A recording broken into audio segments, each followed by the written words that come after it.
Millions of children are forced into work, some as young as 5 years old. This year's World Day Against Child Labour is focusing on children working in supply chains. What does it take to end child slavery, and who is responsible for it? This is Inside Story.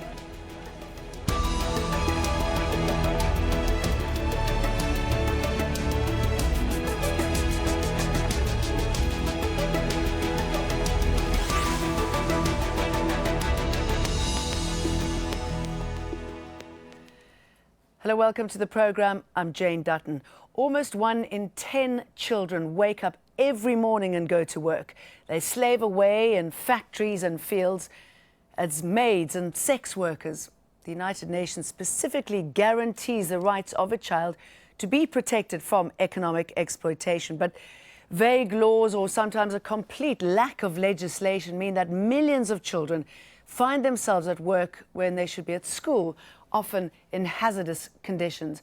168 million children around the world work, with more than half of them in dangerous situations. Almost 80 million children are working in Asia and the Pacific. Now that's equivalent to the entire population of Turkey. And 1 in 5 children in sub-Saharan Africa have jobs. That's almost 60 million children. The agricultural business is the biggest employer. 60% of child labourers, nearly 100 million children, tend to farms and animals. But a lot of children, around 66 million, are also working in the service and industry sectors. Well, Sunday marks the annual World Day Against Child Labour. The International Labour Organization says this year they'll focus on what businesses can do to deal with the issue. From enterprises, we need a clear message of zero tolerance of child labour. They need to know what is happening in their supply chains and to back that up with action in their business practices and dealings with suppliers. Well, let's hear the thoughts of our guest. Joining us from Geneva is Steyne. He's the senior advisor with the International Labour Organization, also known as the ILO Fundamental Rights at Work branch. In Abuja, Hussaini Abdu, Country Director for Plan International Nigeria, and in Jaipur, India, via Skype, Prabhat Kumar, General Manager of Child Protection at Save the Children India. Good to have you all with us on Inside Story. Steyne, I mean, truly staggering numbers. Extraordinary that we are still seeing so many children forced into work today. Yeah, it's true, though I would say two things. First, let's be careful about talking about child labour and child slavery and forced work. The vast majority of children work alongside their parents in child labour, but doing unpaid work in family enterprises. Fortunately, only a very small percentage, 5.5 million, but still only 3% of child labour we define as modern slavery. I think that's a really important point to make. And the other is that, yes, we have a huge challenge, 168 million good reasons not to give up the fight, but to accelerate our struggle against child labour to meet the newly adopted Sustainable Development Goals. But we have made fantastic progress. Child labour fell by a third in the last decade, and particularly between 2008 2012, we saw remarkable acceleration in progress as government adopted better, clearer, more effective policies to deal with the issue, targeting decent work for adults, social protection and universal education, free and of quality. Those are the keys, and we are making progress. Let's not tell ourselves things are all bad. We have a massive challenge, but we know we can meet it if we all play our role. Okay, well, it's good to hear that. I just want to ask you about a distinction you make about forced labour. I mean, even if a child is working alongside their mum or the dad in the family, I mean, that is still forced labour, isn't it? I mean, I'm sure Not according to the international law, no. The definitions of forced labour are very clear. They're about threat of menace and penalty. We don't call all child labour child slavery, and for good reason. One, because it isn't that in international law, and two, because the types of interventions that you need to combat slavery are not the same as those you need to combat, for example, unpaid work of children on a family farm. For that child, you need to help that farm, those parents, have a decent enterprise that can hire adults to replace the child's labour. For a child that's in slavery, chattel slavery, bonded labour, there you need different types of interventions which can include direct prosecution of the person who's exacting that forced labour. We're not going to get very far if we tell the parents of all those tens of millions of children working on family farms that what their children are doing is slavery. That's not. They need to be part of the solution. And slavery is a criminal offence in almost every country, and it needs enforcement measures that are different to those that you do to support the ending of the root causes of child labour. Hussaini Abdu, I saw you agreeing there. I mean, what is the situation in Nigeria, and how do the distinctions between child labour and slavery play out there? I think there's a distinction, and I did want to agree with him very strongly that those distinctions need to be strongly recognized. Yes, we are dealing with a very devastating scourge, a very serious issue, particularly for us in Africa, where we've not been able to make enough progress that he is recording in terms of addressing this very important challenge of child labor. But that is very different from child slavery. Slavery requires a certain level of compulsion. It requires different mechanisms for dealing with it. It requires a different instrument for actually addressing it both locally and internationally. But the reality is that in most parts of Africa, we are still experiencing this challenge of child labor and child slavery. When you think of Nigeria, and it's going back to child slavery, and if you just allow me to do this, I mean, you think of Boko Haram and the kidnap of over 200 school children. I mean, that caused an international outrage. Do you think that possibly child slavery gets more attention because of the outrageous nature behind it, whereas child labour rather goes under the radar? Yeah, you know, sometimes these things operate within a particular social, political, economic, and cultural nuances that most often we try to ignore. Yes, the child slavery attracts global outrage once it is reported. And particularly if we take the case of the challenges of Boko Haram that has been experienced in the northeast of the country, where communities were occupied by this element, and they adopt or kidnap children, male and female, force them into either sojourning in terms of carrying arms, or forcing them into marriage, or forcing them to engage in domestic and even economic activities that sustain their war effort. That's a clear example of forced labor and slavery. But again, the reality is also that in most of our communities, particularly in Africa, and I'm giving an example of Nigeria, that is still deeply rural, you still find a lot of challenges with children involved in different kinds of activities. Most of these activities are unpaid, meaning that they are supporting the family, engaged in different kinds of economic activities that hinders their progress either now or in future. And some of them are also engaged in commercial activities or paid ones where commercial entities engage them, pay them stipends because they are not able or they are unwilling to engage adults who may demand for better wages. So they engage them and pay them peanuts, and those ones are also used to sustain the families. Because increasingly what we're experiencing because of the depth of poverty in most African countries, including Nigeria, what we are seeing is an increasing element of child-led or child-supported families, where children are the important backbone of family economies. And until we deal with some of these issues, we are not able to respond to the increasing scourge of child labor. I mean, that is quite an interesting concept, isn't it, Simon Steyne? The fact that children are supporting their entire families. It's the wrong way around. Absolutely. And Hussaini, I can't thank you enough for what you just said, because it really makes clear the challenges we have. And Jane, as regards children who are main breadwinners, heads of households, that's exactly why, alongside the target in the Sustainable Development Goals for the elimination of child labour, we also have reinforced the target for universal social protection floors.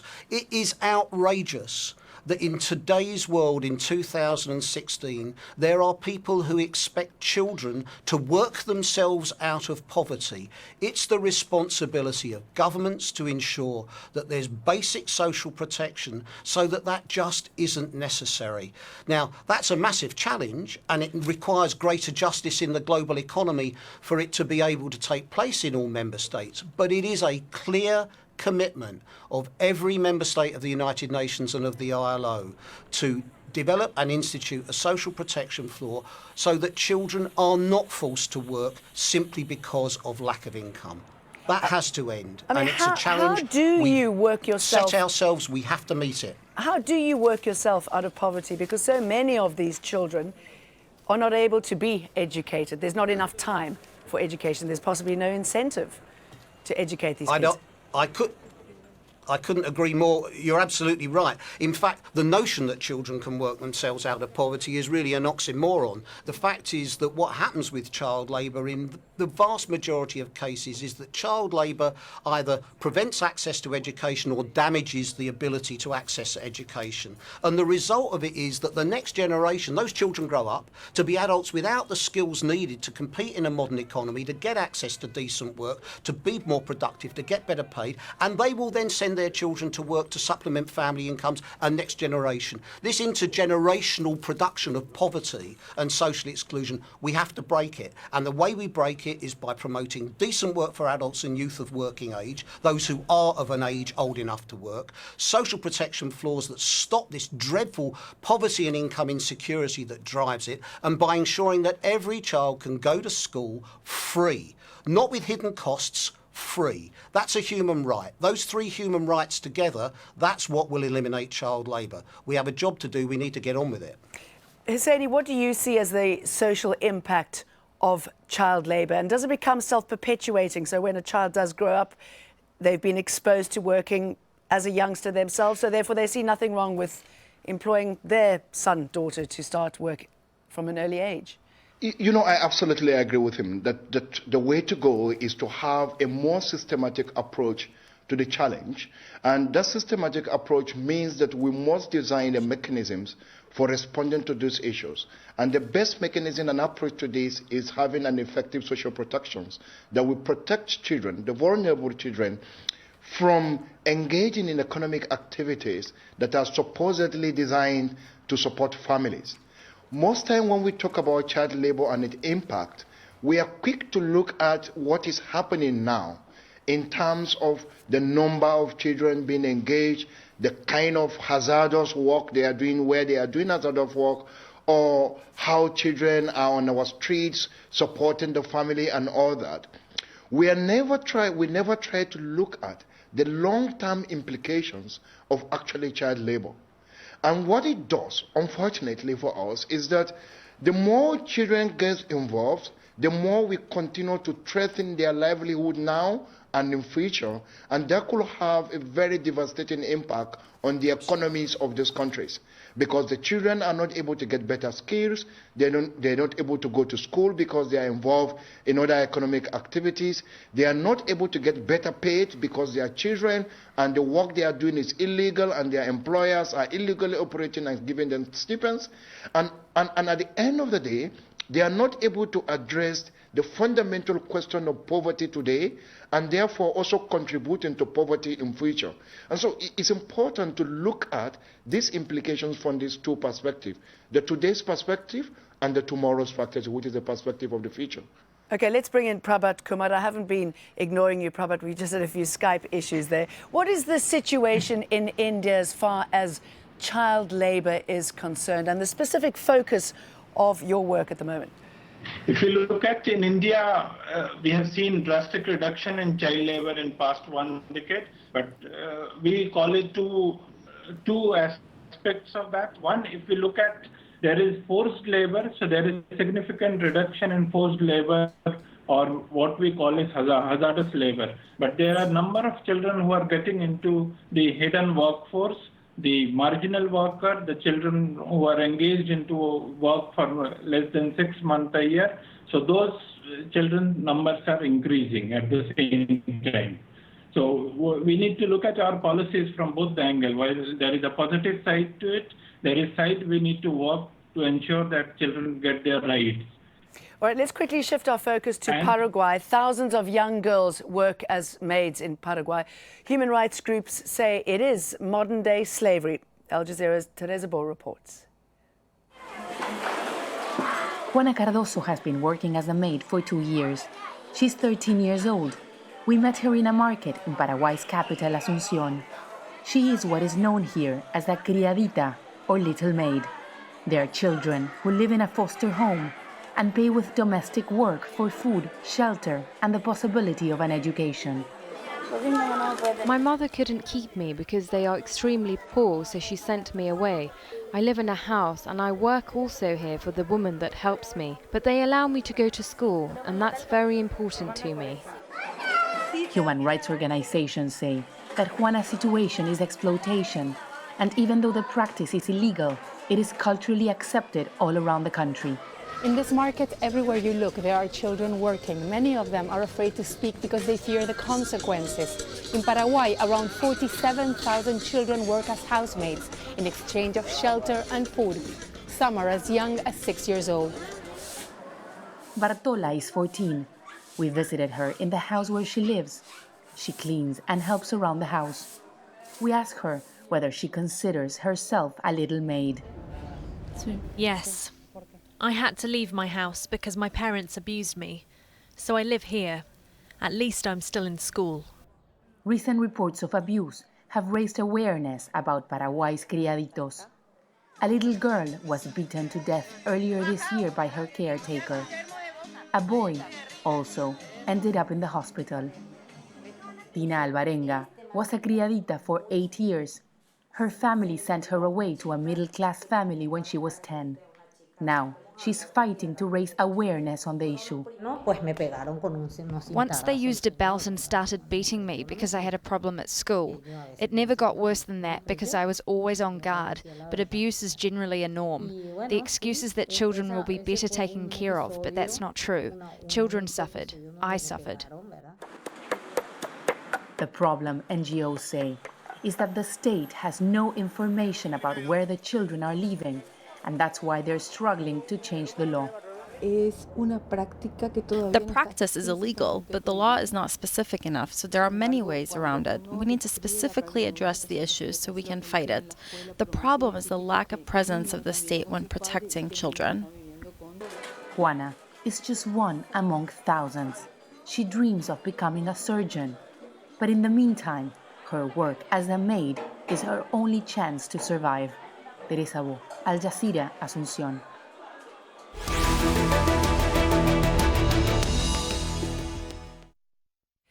Simon, one of the measures to put a stop to child labour is to target supply chains. Tell us how that works. Most child labour is in some sort of supply chain or another. A lot of the debates tends to centre on global supply chains that come into consumer products in what you might want to call the global north, industrialised countries, but actually most child labour is in local supply chains, nationally, in local communities. So it is a global issue. The responsibilities for dealing with child labour in supply chains are linked to how just those supply chains are. They're linked to whether law is enforced and whether employers comply with law protecting children against child labour. They're also important. They're also linked to the extent to which enterprises are willing to or able to have the capacity to link their proclaimed desire to have a supply chain that's free of child labour with the way they do business. So it's really important that your desires and the way you do business are married and not contradictory. For example, there's no point if you're in a global supply chain, going to a garment factory, a subcontractor, and saying, this is terrible, we're not going to continue business with you unless you clean all this up in 3 months, and then have a buyer from the same company go in a few days later and make a completely unreasonable demand, a lead time that's far too short or a price that's far too low, so that the manufacturing gets subcontracted out into the hidden informal economy where there's no regulation, where children can't be or are not protected effectively. Those things need to be put together. So the due diligence of companies, of all enterprises, is absolutely essential, so that they don't just minimise harmful effects, but they can actually maximise positive effects by promoting decent work for adults and youth of working age, so that those communities can be free of child labour. It is important, Jane, that we don't just concentrate on the individual product. The community in which the supply chain exists, or the communities, they need to be free of child labour. Otherwise, you'll just shift child labour from one part of a supply chain to another supply chain, from your responsibility to someone else's. Well, we I need was gonna say communities that, free of child labour, and that's why we say it's everyone's business. Yeah, one of the problems with these supply chains, there are so many players involved, aren't there? And often the focus drifts away when it comes to the factory shop, and you've got those hidden workers who are not seen. I think the whole idea, yes, it's a complex supply chain, I agree. But this complexity is clearly understood, that the children are from a particular location, on a particular community, who are serving a particular institution, and the institution is paying them. And this institution is linked to the global market or the market framework, or linked to a parent company in the developed world and all that. So what is important is that you don't just prioritize one stage of the supply chain and not work on the other. It requires a more holistic approach. One is that there are strong local legislations or already existing international instruments that protects children against labor or child labor. And so what is important is to ensure that people are not only educated around these laws, but to also ensure that, look, the laws are applied. And so communities are mobilized to ensure that children don't go out there. And then the realization that the community themselves are not doing it because they want to do it, they are doing it because of their socio-economic realities, is to have a program that responds to the socio-economic realities of the people in those communities, to ensure that they are properly taken care of through social protection. Okay. And children are also provided for through that social protection. Yeah. Okay, Simon, sadly with the growing refugee crisis, the natural disasters, the wars that we're seeing, this problem is not going to go away for a long time, probably never in our lifetime. No, but what about consumer outrage? I mean, you know, what can the man, woman on the street do? Surely that must help. I think consumer pressure matters. Consumer demand on companies matters, but I think we really need to be careful, Jane, that we don't. I think Hussaini is absolutely right. We can't substitute a holistic approach which includes decent work for adults in these supply chains, proper wages, proper labour relations, so that unions and employers can negotiate those wages. We can't substitute that debate for one that is simply about the sensibilities of consumers in the global north. The debate's about the human rights of children, not whether about a consumer in the global north is offended or upset by the cotton in a t-shirt or the cocoa in a chocolate bar. That matters.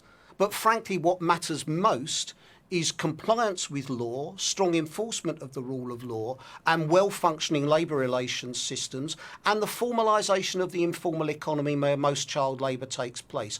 That matters, frankly, more than consumer campaigning, though consumer campaigning has a place to play in raising awareness. My problem with this is simply this.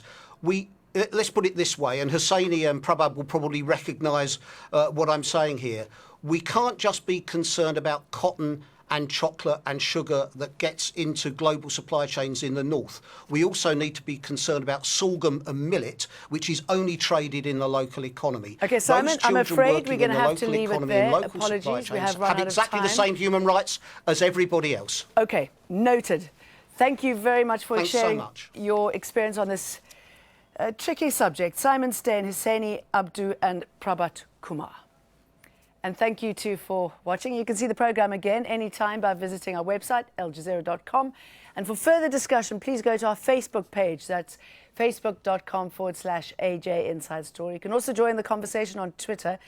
Our handle is @AJ Inside Story. From me, Jane Dutton, and the rest of the team. Thanks for watching.